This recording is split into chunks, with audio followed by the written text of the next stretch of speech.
자, 그리고 이제 글씨를 넣어 보도록 하겠습니다. 자, 내가 좋아하는 과일, 그리고 부제는 부제 넣었고요. 저자 및 날짜도 자, 요렇게 넣었습니다. 자, 그런데 원래 이놈이었는데 제가 요놈으로 바꿨잖아요. 근데 여러분들 중에 나는 제목 필요 없는데, 부제 필요 없는데 이런 분 있을 수 있죠. 그러면 이렇게 눌러서 삭제하고, 이렇게 눌러서 삭제하고, 이렇게 해도 되지만 포맷에 보면은 표시 항목이 있어요. 그러면 본문을 없애고 싶다, 넣고 싶다, 제목을 없애고 싶다, 넣고 싶다, 이렇게 간단하게 넣을 수 있고요. 슬라이드 번호도 이렇게 넣을 수도 있습니다. 그리고 배경 넣을 수 있는데요. 배경을 이렇게 혹은 이렇게 넣을 수가 있습니다. 자, 그리고 제가 슬라이드에서 포맷을 눌렀을 때는 이 슬라이드에 관련된 옵션들이 나오는데, 제가 만약에 텍스트를 선택을 하거나 드래그를 하게 되면 포맷이 달라졌죠. 슬라이드 때는 비교적 심플했지만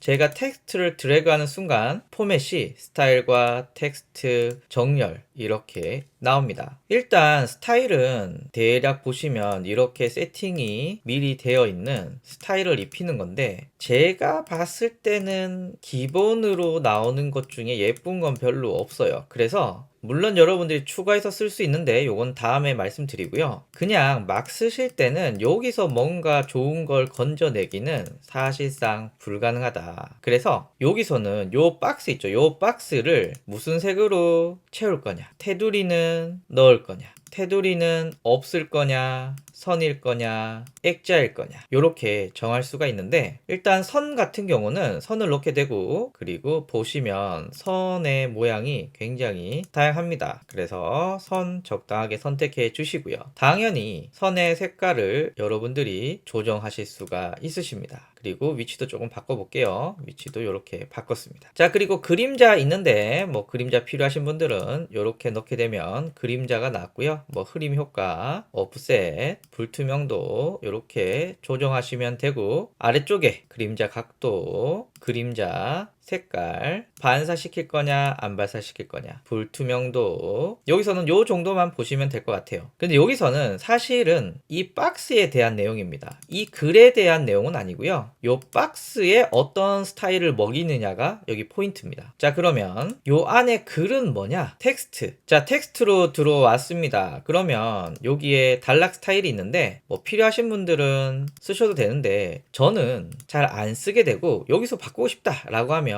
이 아래의 옵션으로 설정을 하게 되더라고요. 그래서 저는 이 단락 스타일을 잘 안 쓰더라. 자, 그리고 서체인데요. 기본적으로 영문 서체가 세팅되어 있기 때문에 예쁘지 않아요. 그래서 여러분들이 원하시는 폰트를 넣어주시면 되고, 폰트 추가하는 방법은 제가 다른 영상에서 남겨뒀기 때문에 여기서 설명하지 않을게요. 일단 여러분들이 원하시는 폰트를 넣어주시면 되고, 여기서 주의사항은 여러분들이 여기서 폰트를 넣었다. 그런데 이 폰트가 다른 컴퓨터에 없는 경우는 깨진다. 그래서 폰트를 적용시킬 때는 나만 열어보는 건 상관이 없지만 남이 열어볼 때는 남의 폰트 사정도 고려해서 넣어 주셔야 된다. 자, 그리고 당연히 글씨체에 따라서 볼드, 라이트 세팅할 수 있고요. 글씨 크기 요렇게 할 수가 있습니다. 자, 그런데 글씨 크기를 조정할 때 물론 여기서 늘렸다 줄였다 해도 되지만 느낌적으로 빨리빨리 하고 싶을 때가 있죠. 그때는 드래그 하신 후에 커맨드 더하기 누르면 늘어나고, 커맨드 빼기 하면 줄어들고, 커맨드 더하기, 커맨드 빼기, 이렇게 하시면 생각보다 빠릿빠릿 직관적으로 글씨 폰트를 조정하실 수가 있으십니다. 자, 그리고 볼드부터 여러가지 글씨 옵션들 여기 있는 거 말씀드리고요. 문단 스타일 있습니다.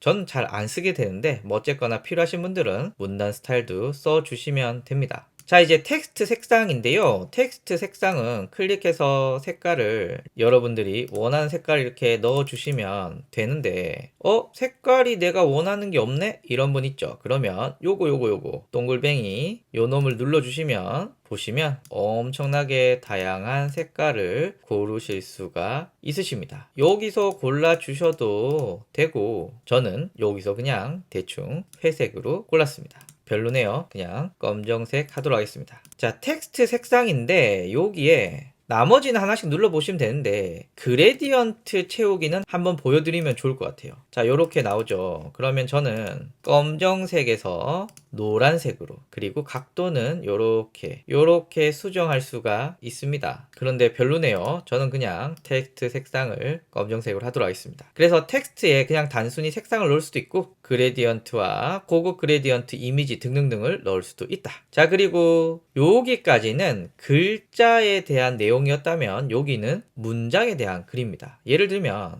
자, 요렇게 넣었어요. 그러면 요 문장을 왼쪽, 가운데, 오른쪽, 그리고 좌우 정렬할 것인가 요렇게 설정할 수 있고요. 보통은 왼쪽 아니면 가운데, 오른쪽 요 세 가지를 가장 많이 쓰시죠. 자, 그리고 약간 문단을 들여쓰기 하고 싶다. 그럼 요거 눌러주시면 됩니다. 요렇게 하면 들여쓰기, 내어쓰기, 들여쓰기, 내어쓰기 이렇게 할 수가 있고요. 요 세 개는 뭐냐? 일단 요 글상자를 한번 늘려 볼게요. 그리고 얘는 위에, 얘는 가운데, 얘는 밑에 이렇게 설정할 수가 있습니다. 세로 텍스트는 제가 이렇게 가로로 썼는데 얘를 세로로 하면 요렇게 설정을 할 수가 있다. 가로, 세로. 뭐 쓰실 분들은 쓰시고요. 그리고 요 줄과 요 줄의 간격이 너무 좁아. 이런 분들 있죠. 그러면 간격을 조정해 늘릴 수가 있습니다. 저는 1.2 너무 큰 것 같고요. 1.0이 괜찮은 것 같아요. 그리고 요 간격은 폰트마다 다르니까 적절하게 해주시고요. 여기 클릭하면 여러 옵션들 있는데 요거는 제가 심화 과정에서 한번 말씀을 드릴게요. 여기서는 요 정도 간격만 하셔도 좋을 것 같아요. 그리고 구분점 있습니다. 예를 들면 요렇게, 아니면 요렇게, 아니면 요렇게 구분점 있다는 거 말씀드리고요. 저는 구분점 하지 않을게요. 자, 그리고 여기 보면 단락의 첫 문장 장식이 있습니다. 얘를 클릭을 하면 오자가 커지게 됩니다. 물론 여러 가지 할 수가 있는데 뭐 요거는 여러분들 입맛대로 해주시면 되고요. 요렇게 첫 단락에 강조를 할 수 있다. 요런 말씀 드립니다. 그러면 텍스트에서 중요한 거 대부분 말씀드렸고요.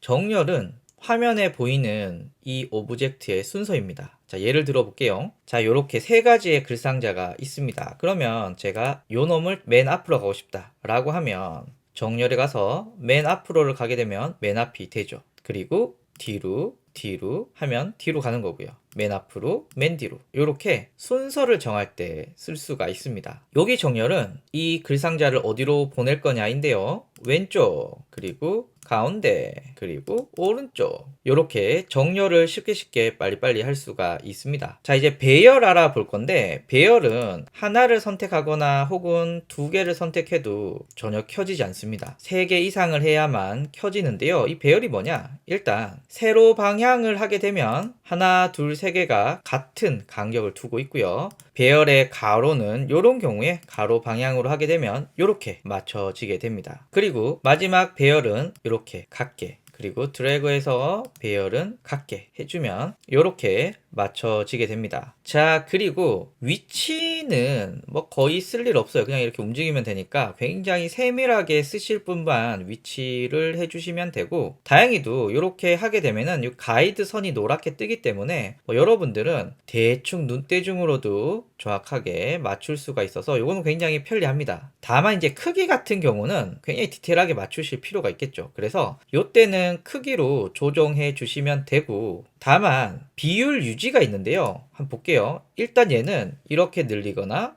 혹은 이렇게 늘리거나 뭐 상관이 없어요. 그런데 비율 유지를 하게 되면 오로지 늘렸다 줄였다, 가로 세로만 길게 이렇게 되지 않습니다. 오로지 글상자 크기에서 비율만 늘었다 줄였다 하게 됩니다. 그리고 여기에서 좀 눈에 띄는 건 회전입니다. 이렇게 회전을 돌려도 되고 각도를 직접 넣으셔도 되고 좌우 상하 이렇게 바꾸실 수도 있다. 그래서 텍스트에 대한 기본 기능은 알아봤고요. 이제 텍스트만큼이나 많이 쓰는 이미지에 대해서 알아보도록 하겠습니다.